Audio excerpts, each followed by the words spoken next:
Venezuela में राष्ट्रपति Maduro गिरफ्तार हुए, उन्हें कोर्ट में पेश किया गया। सबको लगा कि हो सकता है अब शांति हो जाए, लेकिन ऐसा बिल्कुल भी नहीं है। जी हां, वेनेजुएला के राजधानी काराकास में राष्ट्रपति भवन के पास अंधाधुंध फायरिंग हुई है। एयर डिफेंस सिस्टम एक्टिव किया गया है, कई सारे ड्रोन मार गिराए गए हैं, गोलीबारी हो रही है और ये माना जा रहा है कि क्या वेनेजुएला का तख्ता पलट हो सकता है। सब कुछ बताएंगे इस वीडियो में विस्तार से। नमस्कार, आप देख रहे हैं न्यूज़ 18 का डिजिटल प्लेटफॉर्म और मैं हूं आपके साथ श्रुति श्रीवास्तव। वेनेजुएला की राजधानी काराकास में फायरिंग हुई है। काराकास में राष्ट्रपति भवन के पास अंधाधुंध फायरिंग हुई। शहर में फायरिंग से लोग दहशत में हैं। फायरिंग के बाद ही वेनेजुएला ने एयर डिफेंस सिस्टम को एक्टिव किया है। वेनेजुएला की राजधानी काराकास में एक संदिग्ध ड्रोन दिखा है। संदिग्ध ड्रोन दिखने के बाद सेना एक्शन में है। राष्ट्रपति भवन के पास ड्रोन को सेना ने मार गिराया। इसके लिए एंटी एयरक्राफ्ट हथियारों का इस्तेमाल किया गया। ड्रोन को गिराने के बाद अब वेनेजुएला की सेना एक्टिव है। बख्तरबंद वाहन और सैन्यकर्मी राष्ट्रपति भवन को घेरे हुए हैं, जबकि सरकार ने परिसर के ऊपर ड्रोन की मौजूदगी की निंदा की है। सरकार ने कहा है कि हालात काबू में हैं, लेकिन रिपोर्ट के अनुसार सेंट्रल काराकास में स्थित मिराफ्लोरेस पैलेस के ऊपर अज्ञात ड्रोन उड़ते देखे गए हैं, जिसके बाद सुरक्षा बलों ने रात करीब 8 बजे जवाबी फायरिंग की। अमेरिका ने शनिवार को वेनेजुएला पर अटैक किया था और इसी के बाद उसके अपदस्थ राष्ट्रपति निकोलस मादुरो और उनकी पत्नी को पकड़ लिया गया। और इसी के बाद अब जब दोबारा देश में दोबारा फायरिंग हुई है तो शक की सुई अमेरिका की तरफ जा रही है। इस बीच अब अमेरिका का बयान भी सामने आया है।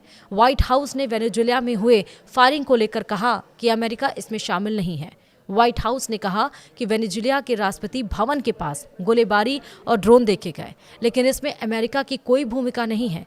इस बीच BNO न्यूज़ ने बताया कि काराकास के कई इलाकों में करीब 45 मिनट तक भारी गोलीबारी की आवाज़ें सुनी गई हैं, जिनमें राष्ट्रपति भवन के आसपास के क्षेत्र भी शामिल थे।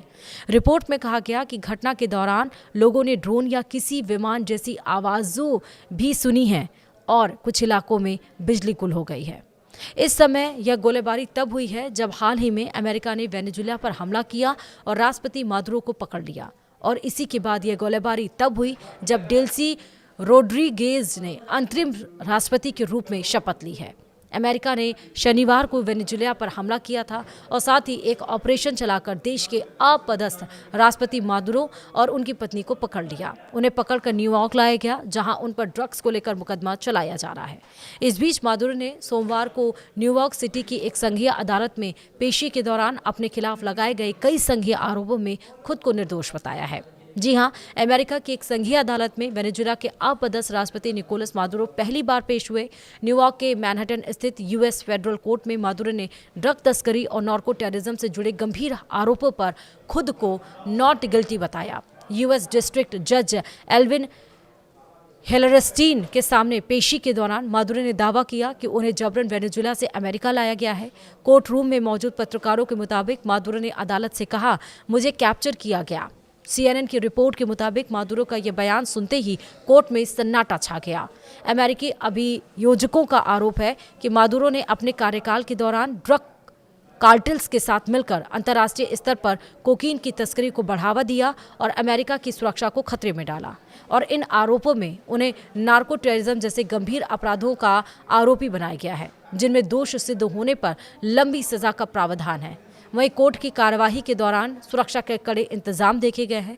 मादुरो को हथकड़ी में लाया गया है और अदालत परिसर के बाहर भारी संख्या में सुरक्षा बल भी तैनात रहे।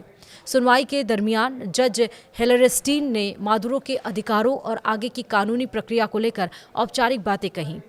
अब आपको ये भी बताते हैं कि क्या बोले मादुरो के वकील भी। मादुरो के वकीलों ने अमेरिकी अदालत के अधिकार क्षेत्र पर सवाल उठाए और कहा कि उनके मुवक्किल को अंतर्राष्ट्रीय कानूनों का उल्लंघन करते हुए हिरासत में लिया गया। मादुरो पूरी कार्रवाई के दौरान शांत और भावहीन दिखे। उनकी पत्नी भी कोर्ट में पेश की गई थी, जिनके चेहरे पर कुछ निशान थे।